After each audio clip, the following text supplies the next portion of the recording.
ജാനകിയുടെയും അബിയുടെയും വീട് പുത്തൻ പ്രൊമോ. അതേ പ്രേക്ഷകരെ, നമ്മുടെ ആ ഒരു ലച്ചു, ആ ഒരു പുതിയ ക്യാരക്ടർ ഉണ്ടല്ലോ ലച്ചു, ആ ലച്ചുവിനെ അന്വേഷിച്ച് നമ്മുടെ അബി കുറേയൊക്കെ പോകുന്നുണ്ടല്ലോ. അപ്പൊ ലച്ചുവിനെ നമ്മുടെ ജാനകി ആ ഒരു സെർവന്റ് ആയിട്ട് വീട്ടിൽ തന്നെ കാണുവാണ്, അവർ താമസിക്കുന്ന ഒരു റിസോർട്ടിൽ കേട്ടോ.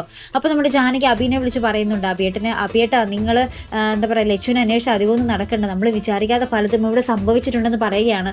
അതിനുശേഷം നമ്മുടെ ലച്ചുവിനെ ഒരാൾ ഭയങ്കര ഒരു അപരിചിതം പിടിച്ചു വലിച്ചുകൊണ്ടിരിക്കും കേട്ടോ. എന്നിട്ട് നമ്മൾ അച്ഛനോട് പറയുന്നുണ്ട്, അച്ഛനും ലച്ചു അപ്പൊ അച്ഛാന്ന് വിളിച്ചാണ് നമ്മുടെ ലച്ചു കരയുന്നുണ്ട്. അപ്പൊ നമ്മുടെ അയാൾ പറയുന്നുണ്ട്, ഇനി അച്ഛനൊന്നുമില്ല, അയാൾ എന്നെ നിനക്ക് വിറ്റ് കഴിഞ്ഞു, ഇനി നീ എൻ്റേതാണ് എന്നൊക്കെ പറഞ്ഞിട്ട് അയാൾ പിടിച്ച് വലിച്ചുകൊണ്ട് പോകാട്ടോ നമ്മുടെ ലച്ചുവിനെ.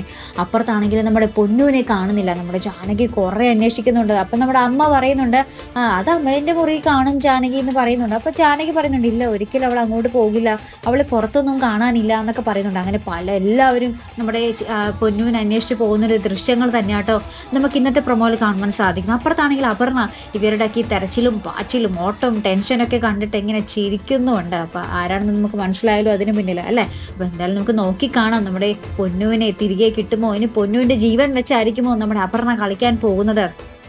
കണ്ടു തന്നെ അറിയാം കേട്ടോ. അപ്പോൾ ഇതുപോലെ പ്രൊമോ റിവ്യൂസിനും എപ്പിസോഡ് റിവ്യൂസിനും ഒക്കെ നിങ്ങൾ മറക്കാതെ ചാനൽ സബ്സ്ക്രൈബ് ചെയ്യുക. അടുത്തൊരു വീഡിയോയുമായി വരുന്നത് വരയ്ക്കും ഗുഡ് ബൈ.